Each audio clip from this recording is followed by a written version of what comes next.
This is Franchise Today, brought to you by FRM Solutions, providers of the best-in-class software solutions for franchise relationship management. Franchise Today is your destination for weekly information, conversations, and interviews with accomplished industry leaders, all of whom share best practices for sustainable growth and sensible franchising. Here now, your host, Stan Friedman, to kick off this week's podcast. Today is Wednesday, January 13th. I'm Stan Friedman, and this is Franchise Today. Just ahead of my conversation with Tropical Smoothie Cafe CEO Charles Watson, I want to thank my friend Greg Nathan for joining us last week, kicking off Season 12 of the Franchise Today podcast. While it seems like only yesterday, it's hard to believe that it's been more than 20 years since I first met Greg. If you haven't yet downloaded this episode, please pick it up wherever podcasts are found, or ask Alexa to play it for you on the fly. Better still, why not subscribe to Franchise Today, and that way this and all the latest episodes are always waiting for you in your inbox, with no added effort required on your part. Easy peasy. So, subscribe today at iHeartRadio, iTunes, Spotify, Stitcher, or just about any place else that you go to download your favorites. So, what can I tell you about Tropical Smoothie Cafe? Well, I can tell you that it's a franchise opportunity that began on the beach long before it started what has now become a 900-plus location wave. Yes, what began as a single location in Destin, Florida, has grown to become a lifestyle brand for people looking for something a bit better as alternatives to fast food. Every day, Tropical Smoothie operators serve up great-tasting, nutritious food and smoothies at more than 900 locations in the U.S. It all began with that single location in 1993 and 5 years of proving the concept before opening their first franchise in Tallahassee back in 1998. Shortly thereafter, they rebranded from Tropical Smoothie to Tropical Smoothie Cafe and expanded their menu to include healthier food options in all day parts back in 1999. Some tweaks to their store design package in 2005 led to the rapid and successful trajectory for growth that they've been experiencing ever since. 200 locations in 2006, 300 by 2011, a new store prototype, logo, and the 400th location by 2014,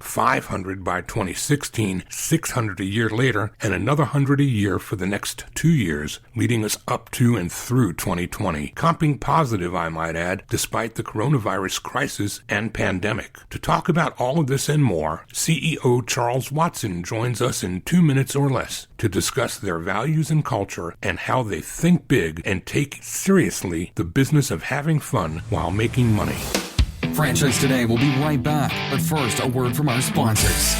We are all familiar with Vistage, YPO, and EO. Well, now comes Zor Forum, a somewhat similar type of executive group, but this one comes with a twist. Zor Forum groups are exclusively for franchisors. Imagine a peer group for sharing and networking on a platform built exclusively for franchise executives. Zor Forum members are afforded unparalleled access to best practices and some of the brightest minds within the franchising world through regular meetings and a dedicated communications platform.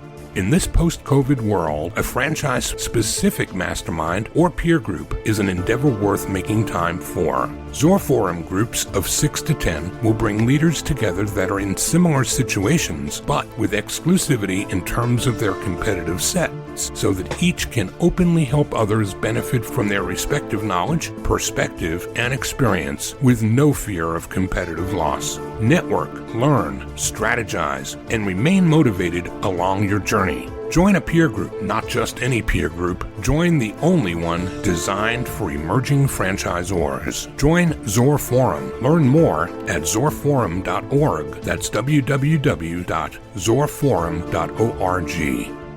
Charles Watson was named CEO at Tropical Smoothie Cafe in December 2018. In this role, he's responsible for the brand's strategic vision and overall franchise performance. Coming up through the ranks, prior to that, Charles served as Chief Development Officer and VP of Franchise Development, having joined the brand in 2010. In these roles, Charles has been responsible for all development of the Tropical Smoothie Cafe brand. A veteran hospitality professional, Charles has worked for several hospitality-related companies, including Wyndham Hotels and Resorts, Intercontinental Hotel Group, U.S. Franchise Systems, and Hospitality Real Estate Counselors. A graduate of the hotel school at Cornell University, Charles also holds a Master of Business Administration from the Terry School of Business at the University of Georgia.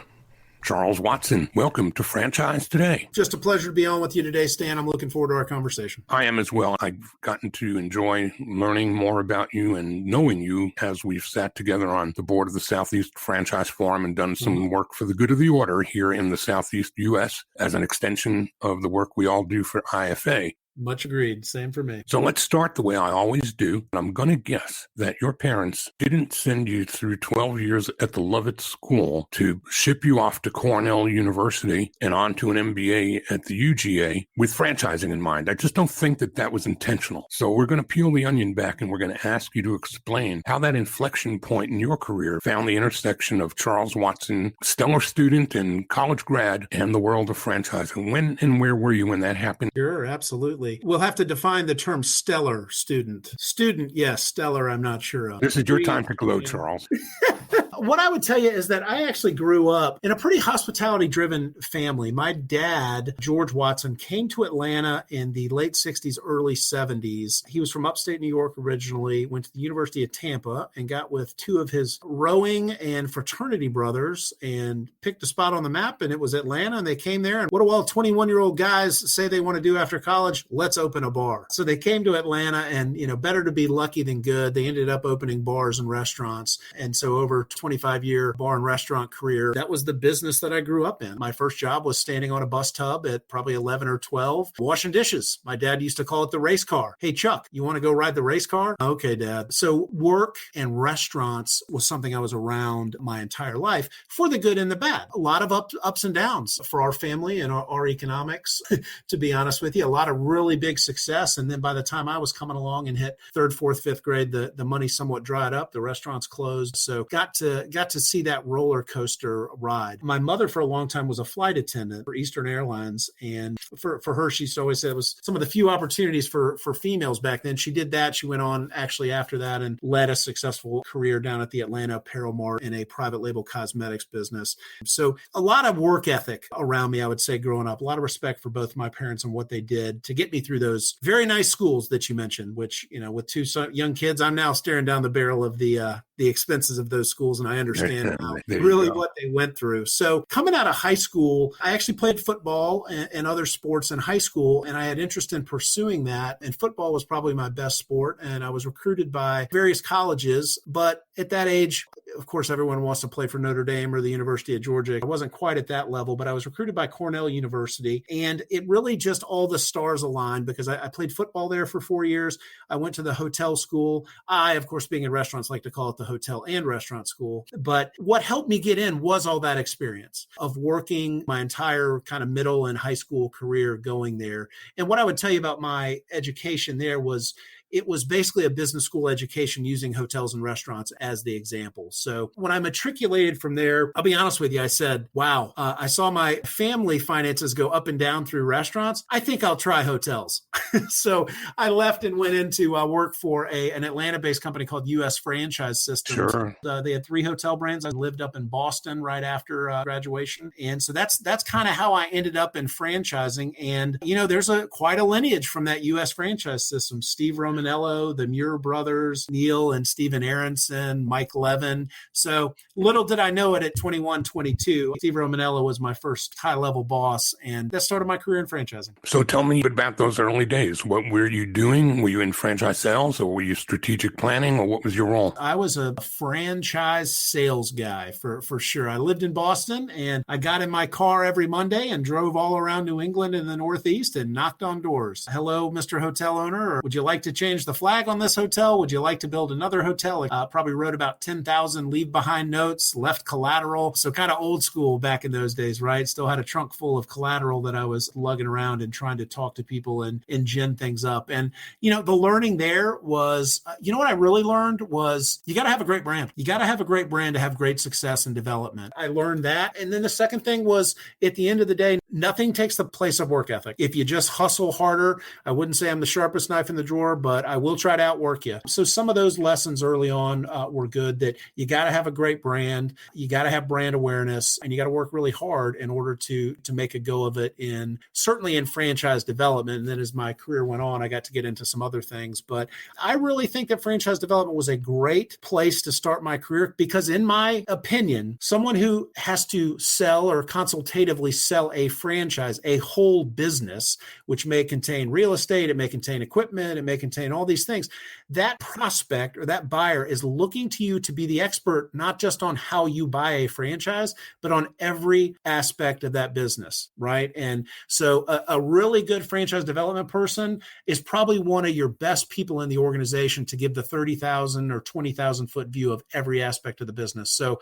I think I had a good basis in franchising and understanding the whole franchise and all the ins and outs by working in that area. You and I came from similar experiences in the early days of franchising. You worked on the hotel side. I did similar work with conversion of real estate franchises for independent brokers that were, in my early days, I was calling on Johnny Isaacson. Here in Atlanta at Northside, I was calling on Harry Norman and trying to convert those mega egos who thought they were the franchise. And, in many ways they were much larger organizations, even independently, than many of the franchise brands that I was going to try to sell them into. But it was the same thing. It was a discipline of many, many facets. So you had to know about, in my world, you had to know about the pain points of recruitment and programs and warranties and splits on commissions. And as in the case of hotels, very complex business, lots of moving parts. It took me years of training on the job to learn how to be able to approach somebody like a Johnny Isaacson or a Harry Norman and be able to at least have a cogent conversation with them. Exactly. So yeah, I get where you're coming from, and I think that makes great sense. So how long did you last in that world? And you and Tropical Smoothie found each other very early on. I think you're one of the few people that has had such a stellar career with, and there goes that word again, you might not like it, but you've been there for 10 years, Charles, so you're doing several things right. In 3 days, I will hit my 11th anniversary at Tropical Smoothie Cafe, and especially in this environment, this career environment, right? That becomes something a little different, being with one organization for 11 years. And I'm very grateful for that, because I can't say that looking back when I was 25 or 30 that I thought that would necessarily be the case. But no, I had enough snow, quite honestly, in the Northeast after Cornell and Boston, and came back to Atlanta and actually took a job with Intercontinental Hotels. I didn't want to get pigeonholed as just a salesperson. And so I took on some strategic services roles at Intercontinental. I got a taste of big company, right? We got 15 floors of people and 7,000 hotels. And what I learned there was ultimately the relationship side of corporate and meetings and meeting after meeting after meeting and having a meeting about having a meeting and how bigger organizations work. From there, I'm like, you know what? I never got to go to the University of Georgia, and I need to go to a couple football games. So I applied and did the 2-year MBA program at UGA, which I thoroughly enjoyed. I was probably 25, 26 at the time. And then a couple iterations there, a couple more bounces at US Franchise Systems and Wyndham Hotels. Well, really 2009, I ran into Scott Presley, and he introduced me to a brand that he was working with on the private equity side called Tropical Smoothie Cafe. And I said, Tropical Huli, what? Huh? What? Huh? No idea what it was. I was doing some contract work at the time, and I was up in Ohio, and I, like you do, I sought out a Tropical Smoothie Cafe. And I can't say that my first impression bowled me over, that I was super impressed, but I took a flyer on it. It was a time in my life I was still single. I was willing to take a shot at something. It was still founder led and run. And so I would commute back and forth from Atlanta to Destin, Florida, where the company was headquartered for a couple of years. That's where I met Mike Rotundo, our previous CEO. And Mike and I got to work on the business along with Scott Presley and Eric Jenrich and David Walker, the two founders. And that's kind of where the story started. But I was heading up franchise development in that part of Tropical Smoothie as well. 2012, we moved the company to Atlanta and have been kind of growing and professionalizing the business ever since then. Kind of the capstone being Scott Presley and his group BIP Capital and his new group 10 Point Capital, selling the brand after 8.5 years to Levine Weichman Capital Partners out of Los Angeles in September. So before this call, I was on my weekly LLCP call. So a different ownership, but still the same goals to drive this brand and to really create brand awareness of 1,500 units, great franchisee profitability, high AUVs, and ultimately to inspire better for our guests and our customers. That remains the goal. So that's the story in a nutshell, Stan. When we come back from a break, we're going to talk about the consumer side of the business and the value proposition of Tropical Smoothie Cafes to the consumer. Got a question before that, though, about you and Scott. So how did you and Presley tag up? Where did you find each other? Well, Scott and I actually both worked at U.S. Franchise Systems. That first job out of college, we didn't work directly together, but knew of one another and had some folks in common. He and Neil and Sean Welch and some guys were the early guys at U.S. Franchise Systems. And he was a mergers and acquisitions guy, right? We were continuing to buy hotel brands to bring under the fold. As we fast forward later, I knew who he was. He knew who I was. The Muir brothers kind of brought us together, and Scott had been pumping them for, who do you know that's good, that can scale, that wants to take a risk? And Tim Muir put me forward. We had lunch and was off to the races from there. And, I give Scott Presley a lot of credit. Learned just an absolute ton from him. Kind of like I talk about Steve Romanella, I feel the same way about Scott Presley. I've learned an incredible amount about the big picture, about how to really drive a company while at the same time keeping the franchise relationship at the heart of what you're trying to do, while also trying to scale and grow and make money, because you can do both. Yeah, absolutely can. And I have to agree with you both about Steve as well as Scott. Both have been instrumental in my career and in my life, and certainly in my education. So I'm real proud to know those guys as well. And I too forgot that we had another intersection between us, and that would be with Eric Jenrich. Yeah. So Eric was a Blimpie franchisee back in the days that I was at Blimpie running global development in the 90s. So Eric was clearly a big part of our lives back in those days as well. Eric is the serial entrepreneur. He's off doing another brand he's been working on for, probably 5 or 6 years now, Island Wing Company. And he's having great success with that. And he and his co-founder, David Walker, a Blimpie guy and a Subway guy, grew up in high school drinking beer in the basement. Talk about an American dream story. Eric and his wife, Delora, incredible job, as well as David Walker. And they put a lot of hard work into that brand. Lucky to be a part of that as well. And they've done quite well. And did you say he's now in the wing business? Yeah, he's got a brand based in Florida that he's franchising called Island Wing Company. Well, there's another touch point in my life. So, it's amazing in franchising how there are 3, maybe 4, 5, 6 degrees of separation, who knows, in the rest of the world. But in franchising, you almost have to put a decimal point in front of that number, whatever it is. Right. Amazing. Yeah. So chicken wings being a big part of my life, too. I didn't know that about Eric. I have to go look that up. We're talking with Charles Watson, CEO of Tropical Smoothie Cafe, and we're going to come back and talk about Tropical Smoothie. But first, we're going to take a quick time out. Franchise Today will be right back. But first, a word from our sponsors. This portion of Franchise Today is brought to you by Zoracle, providers of spot-on profiles, the gold standard of assessment tools that assure you're selecting the right franchisees every time. Unlike DISC or others that simply gauge personality or communication styles, Zoracle's spot-on assessments are all franchise-specific and based upon 7 sciences that nail the results each and every time. Your prospects simply answer a few questions online, and like magic, Zoracle's algorithms scientifically slice, dice, and analyze their thresholds for risk, their business acumen, and even their propensity for single or multi-unit ownership. Zoracle's spot-on analysis is like having a crystal ball, but there's no hoodoo here. It's all based upon science that flawlessly determines franchisee, franchisor compatibility, and accurately predicts performance. Why don't you schedule a demo today and take a complimentary look and see for yourself? It's the closest thing to a sure thing. Zoracle, spot-on assessments based on science, but delivering results that seem simply magical. Check them out at www.zoracleprofiles.com. And our conversation continues with Charles Watson, Chief Executive Officer at Tropical Smoothie Cafe. So, Charles, you said earlier that you weren't really impressed with the brand when you were first introduced to it. Well, I think my initial impression visually, upon walking in the cafe was that it looked a little kitschy to me, right? When you're going into Ohio and you're going to a place called Tropical Smoothie Cafe, it looked like kind of Disney, Florida. And again, I hope Eric and David don't kill me, but that was just my impression. expression. And so I felt like there was so much there, because the thing with Tropical Smoothie Cafe has always been the product. It's always been, yes, I'd put our smoothies up against anybody in the world, but it's the food aspect as well. Fantastic food. So what needed to be done, aside from the branding piece, was also, quite honestly, just the unit level economics, getting sales up, getting franchisee profitability up. And as Scott Presley and Mike and I started working in 2012, one of the first things we did was ultimately change the prototype and change the brand in order to continue to drive sales and attract new franchisees. So I think we did a nice job with that. And strangely enough, I'm now in the CEO seat where we're really looking at what is the next pivot that we need to make for the brand to continue to connect with that consumer, because that's what it's all about, is the consumer being drawn. I always call it, how do we connect with the head and the heart of the consumer? Because if we do that, we will absolutely hold a place in their head and their heart, and you'll hold a piece of their wallet.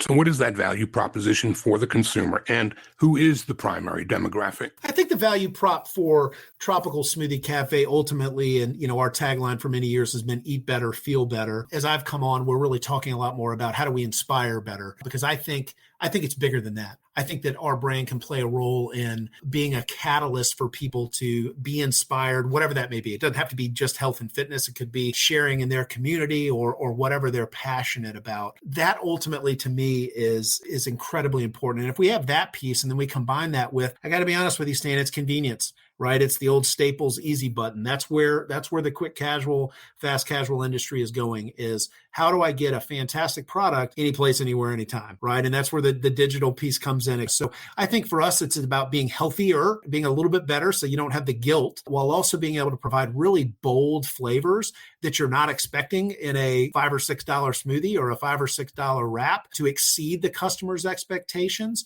That is ultimately the key for us. When we talk about our core demographic, ultimately, gosh, we're a belt high fastball middle America. We do not serve wheatgrass on cardboard. We are very much healthier, right? We want to be on the razor's edge of both taste and health. Right? We can't go too far one way or the other. But I know this. I know that if something doesn't taste good, people aren't going to buy it, regardless of how healthy it is. So we try to really balance those two things. And so when you look at the core customer, it's really pretty broad. It's as broad as the general, the general pop of the United States. I'd say we're 25 to 45 is probably our sweet spot. It's the soccer mom all the way to you and I, the busy executive running in to grab lunch, and to the family occasion. So pretty broad, which can be hard sometimes in marketing, as we know, right? Is how do we continue to attract and then retain those people? I believe the key to that is ultimately convenience. Well, and two, you've got the word smoothie in your name, so a large part of your menu mix is clearly going to be comprised of smoothies. But when you get down to the food side of the business, what percentage of your revenue is generated by food versus drinks? Sure. I would tell you it's anywhere from 60 to 65% is smoothies and 35 to 40% is food. And so for many years, we've I wouldn't say struggled with, but gosh, do we need to sell more food? Maybe, maybe not, right? That mix, if we stayed at 60-40, 65-35 for the duration, and we're able to continue to drive comp sales and drive more profitability to our franchisees, that's fine, right? As you said, smoothies in the name. We are known as the smoothie expert. We know what we're doing there. But I got to tell you, for us, the attach rate of attaching food to that smoothie purchase, for us, it still remains about trial. It's about going into new markets and sampling and have people try our food products, because they are absolutely on par with any of our competition that's out there, with the healthier halo, with the bold flavors. So we think that what that means for us is that mix, regardless of what it is, there's a lot of legs. There's a lot of blue sky in terms of continuing to drive the top line at our cafes. So we're excited about that. Makes for a great segue into the discussion of how COVID-19 and the coronavirus crisis has impacted the strategic plan and even the footprint and the growth of the brand into a post-COVID era. Has there been any change at all in your strategy in terms of food on or off premise? Well, certainly it has. I mean, if I'm honest, at the end of the day, third party, grab and go, carry out, COVID has fundamentally altered our business. Our digital mix has gone from roughly 24% up to about 37%. So that's a big shift in 9 months, right? And again, so proud of our franchisees, and our ops team was able to make that pivot very very quickly. At the beginning of COVID, we ultimately still had a lot of franchisees to sign up for third party, right? And when you look at the DoorDashes and the Grubhubs and the Uber Eats, this was like manna from heaven for them. Every restaurant company finally signing everybody up. We did the exact same thing. We rolled out curbside in 10 days. We did all the things that you've heard in the press that folks did. And I think one of the things that we added was actually viewing COVID as an opportunity, not something that we had to get through, and ultimately giving back to our communities. One of our core values is ultimately about giving back and inspiring better. And so through January 1, we've given away 250,000 smoothies. We gave away $125,000 to the American Nurses Foundation to help with COVID relief for all the people on the front lines. And that's something I'm really proud of. And quite honestly, that's something I think will pay dividends for our brand. So we did a lot of great things during COVID. And at the end of the day, we ended the year at 7.5% positive comp sales. So if you'd asked me in March 29th, what do I think my comps are going to be? I would have said, well, let me see if I'm going to have a business left by the end. So we're able to navigate it. And as you saw through COVID, it unfortunately is the winners and the losers, right? My independent restaurant operating brethren, it's been more difficult. So size and scale increasingly matters. And so I view our brand at 915 units as we're on the cusp, but we still need to get through from a brand awareness and a number of units perspective to continue to ensure that we have the resources at our disposal to really drive our products to our consumers the way we'd like to. So you mentioned earlier that trial is a big part of your marketing. I'm certain that's got to have been impacted by COVID. Yeah, absolutely. And again, those giveaways that I spoke of to first responders and healthcare workers, that is marketing, right? At the end of the day, yes, we're doing the right thing. We're supporting our communities, but I feel like the goodwill that will come from that is trial. When I put a food or a smoothie in your hand, one thing I can guarantee you is that you're going to want to come and do it again. And so that's really important. We train our franchisees to do a lot of sampling when they open so that people can see what we have to offer and why they want to be a customer of ours. It's always been about trial for Tropical Smoothie, and I don't see that changing anytime soon. What about the footprint? End caps or restaurants that can have a drive-through window have certainly become premium real estate this past year. Is that becoming part of your game plan, and have you adjusted your footprint? I'd love to say that I'm the smartest guy in the world and I have this grand plan, but at the end of the day, I'd rather be lucky than good. In 2020, we sold 256 franchises, a pretty good year. Very happy about that. What I would tell you that I'm more impressed with is that 70% of those franchises sold were to existing franchisees. In our current, call it the next 150 openings, almost 40% of those are drive-through. So it's happening organically, and it's been happening organically for our system and for our franchisees and developers, that they want that end cap drive-through. They want those opportunities to be at Main and Main. And you've been through this, Stan, as your brand grows and as you go through a little bit of consolidation and you get some of the bigger players that come into your brand, you will start to see those, right? Dunkin' and Starbucks didn't start off as only drive-throughs, right? They've evolved into that over time. So we're at the beginning stages of that. I think we're getting more than our fair share of those drive-through opportunities. And what I would tell you is that, again, as you've seen in the trades, I'd love to say I'm the smartest guy in the world, but yes, we have a freestanding double drive-through that we're working on as well that will launch this year. We'll probably get 3 or 4 of those open. And what I love about it is it has the traditional drive-through component. Our brand works great from a drive-through perspective. Our guests understand that it's going to be a little bit longer wait because we're making everything to order. But the secondary window is a third-party delivery, a grab and go, and a carry out window. So that's the direction things are going, and to have flexibility on the pad site that those will go on, I think absolutely will be a game changer for us. We have a lot of our big developers that really want it, and they want it now, and we'll start seeing those come up here at the end of the year. Over the past few weeks toward the end of the year and into the last week, the opening segment of season 12 here on Franchise Today, we've spoken with people like Brian Schnell and Greg Nathan, and we've talked a lot about lessons learned through COVID. What, Charles, could you contribute to the audience in terms of things that you'll never change? They may have come to you through adversity and through the tough times, but there are some things that are not going to change back, and probably that's for the better. What might some of those look like in your world? Convenience isn't going away. I mean, that's an easy one. I'm probably not treading on any ground that hasn't already been spoken about. But the consumer's in the driver's seat. They will continue to be in the driver's seat, and the investments need to be made to cater to that, to that anytime, any place, anywhere. We can't invest and get stuff done fast enough. I'm sure that's how many other restaurant CEOs feel as well, because as technology continues to double on itself, somebody's always got a new bell and whistle. I talked to the chief restaurant officer at Chipotle a couple weeks ago, and I followed up with it. I said, hey, you guys are doing great. Continue to be the snowplow, right? Because they have the scale and the breadth that those new bells and whistles, they're typically the Starbucks and the Chipotles, et cetera, are rolling them out. And I think that's a good thing.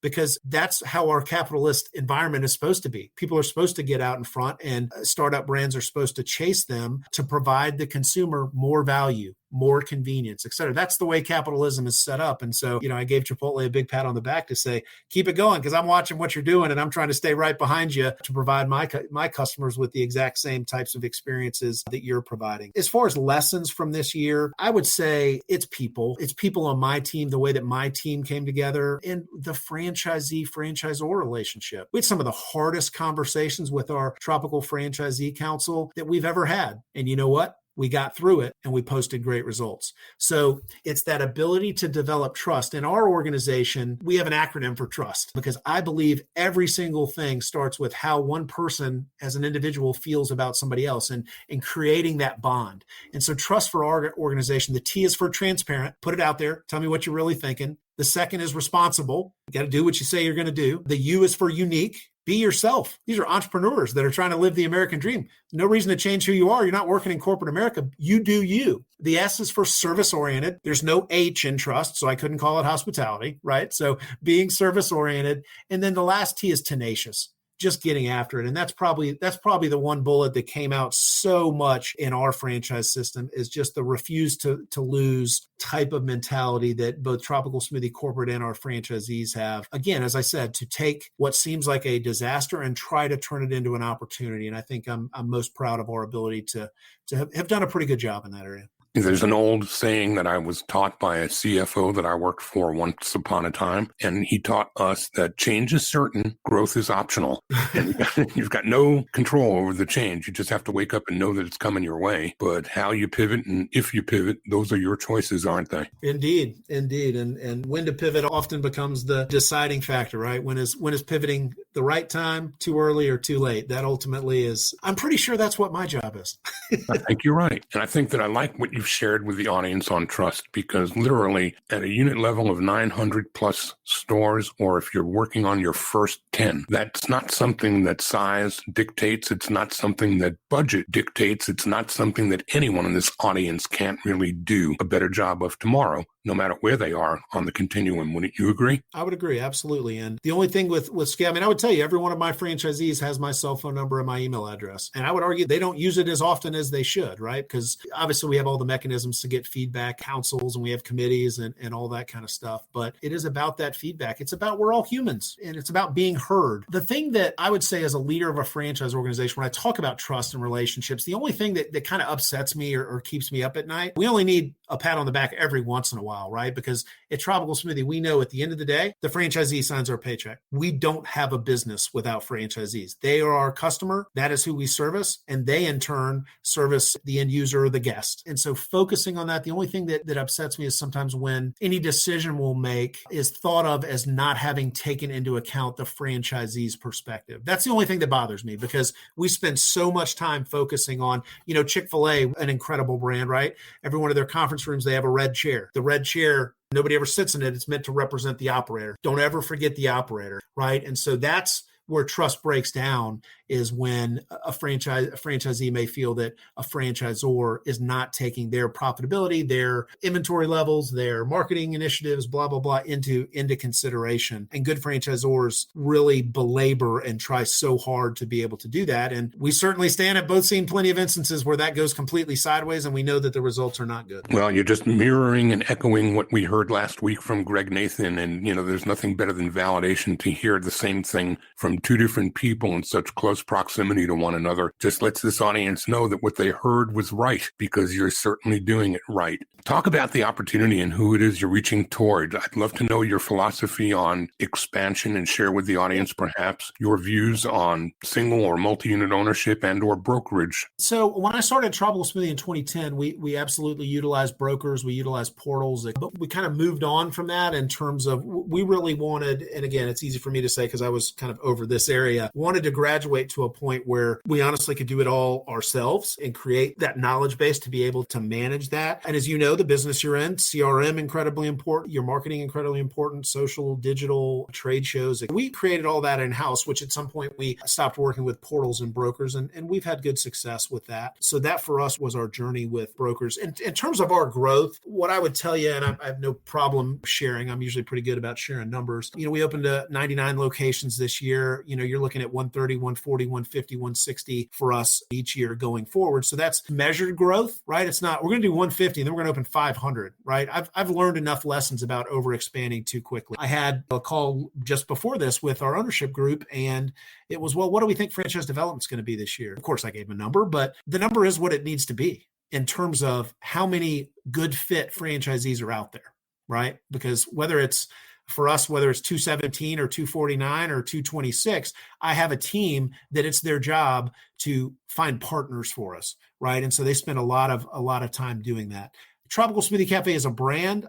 Quite honestly, we're still primarily single unit franchisees. We do have some franchisees that are now at the 5, 10, 15. Our largest franchisee, Dine Hospitality Group, is at about 70 units right now. They'll scale to 150 or so over the next 5 years would be my guess. But we're just at the beginning of that consolidation phase where some of the more astute and better capitalized operators are beginning to provide an exit for some of the single unit operators, but not to a crazy degree. 915 units, we have over 400 franchisees, Stan. So as you know, that's a lot to manage. That's a lot of franchisees. We're not a system that has 3 big franchisees that all own 400 units each. So we got to spend a lot of time managing those relationships. That's why people and relationships are always top of mind, because it's a lot of relationships to tend. And so I think we'll see some consolidation over time. I think that this environment is really good for Tropical Smoothie, both from a real estate and development perspective. So I think you're going to see us hit our goal, which is to have 1,500 units by 2025. I think we'll have franchisees with 18% profitability and running $1 million AUVs on $325,000, $350,000 development costs. And I think that's well within reach of doing. Those aren't pie in the sky. Those are chop wood, block and tackle year over year, and we'll get there. And we'll have some mighty happy franchisees when we're at a 3.5 to 1 investment ratio. You talked earlier about the organic growth, and I think that's terrific. There's no better testimonial or validation than an existing franchisee coming back for more. So with the numbers that you're looking at posting between now and, say, the next 5 years, what percentage of those might you suppose are going to be people that are already known to you versus those coming in for the first time? Stan, I think it's probably going to be, we've got a good 2 or 3 years above 60% existing franchisee. This was our highest year of existing franchisee sales at 70%. So we've been between 60 and 70%. I think it stays right about there. I think what comes in is probably some of the larger operators, right? The 10, 15, 20 pack folks. I'm not a guy who likes to do big package deals because those never seem to work out, right? You get 2 of them open and that 50 pack turns into nothing. So I think we'll see some larger multi-unit operators start sniffing around and seeing that our business model works and can be scaled for them. But I think we're probably right about at it, and we'll probably continue to improve it. So if we're about 70% now, I can see us over the next 5 years moving to almost 80, 85% with that. Great numbers, and literally, you got a lot to be proud of there, Charles. We're coming to the place in the interview, though, where we're going to have to wrap it up pretty quickly, but I can't let that happen without asking you first if there's anything that I haven't asked that you might wish that I did. That is a wonderful question, as always. Nothing is popping into my head, so if you have one teed up, let it rip. No, that was your opportunity to shine, brother. Well, I could do a Tropical Smoothie Cafe franchise development pitch, but I think your listeners probably know enough to go to a website and check it out. But I'm excited. I'm excited about this brand. I'm excited about the story that is built on many years of hard work and is built on a franchisee-franchisor relationship that is really key. And by the way, guys, it isn't easy.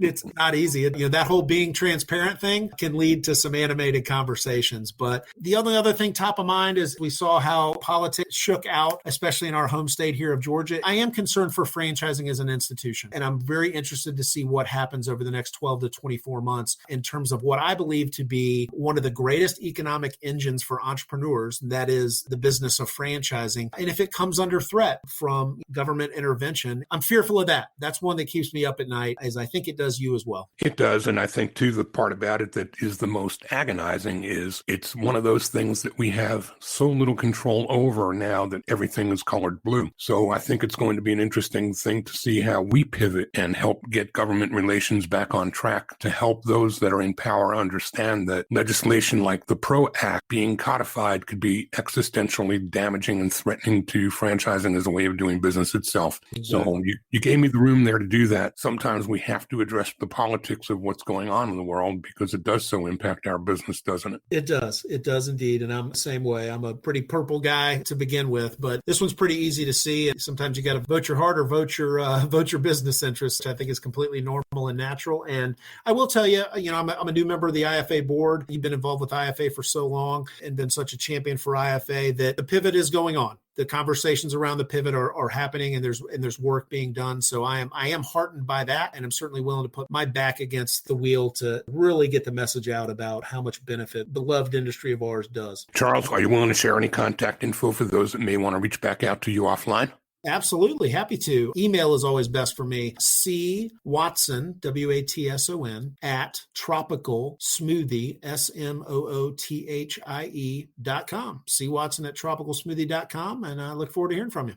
As always, my friend, it's a pleasure. The time has just come and gone very quickly, but I've enjoyed it, as I know the audience will too. Thanks, Dan. Have a great day. I could go all day long with Charles and never run out of things to talk about, and he's got a fabulous sense of humor to boot. If you ever have the opportunity to listen to him at a conference or on a Zoom call, don't let that opportunity slide by. Charles has lots more to share and opine on than our time together today would allow, and he's always happy to do so. Next week, I'm joined by the affable Eric Van Horn, also a franchise podcaster, a successful franchisee, an area developer, consultant, and newly minted franchisor. We're going to get into it all in our time together with a special focus on something that's now near and dear to me, which has to do with mastermind and peer groups. Eric Van Horn, next week on Franchise Today. Until then, keep making great things happen for your franchisees, yourselves, and all of those that you care about and support. Keep working smarter and hitting the gas harder as we punch through whatever gets in our way during this new year and beyond. Until next week, I'm Stan Friedman, wishing you the best, the very best of all things franchising, and Franchise Today is out. Franchise Today is a production of FRM Solutions, providing best-in-class CRM tools to empower relationships with prospective and existing franchisees. No excuses, just solutions. Find them online at frmsolutions.com. Join Stan every Wednesday at noon Eastern for another live episode of Franchise Today. Or, as always, download episodes on demand at blogtalkradio.com or iTunes.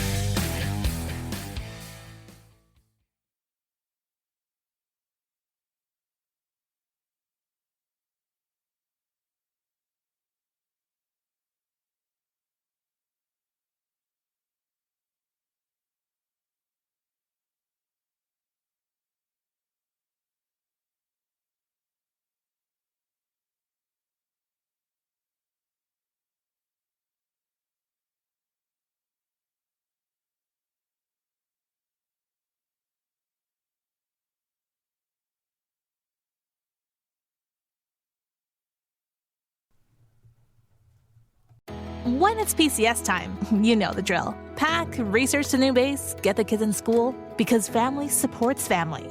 At American Public University, we support military families with flexible, affordable online education that moves with you.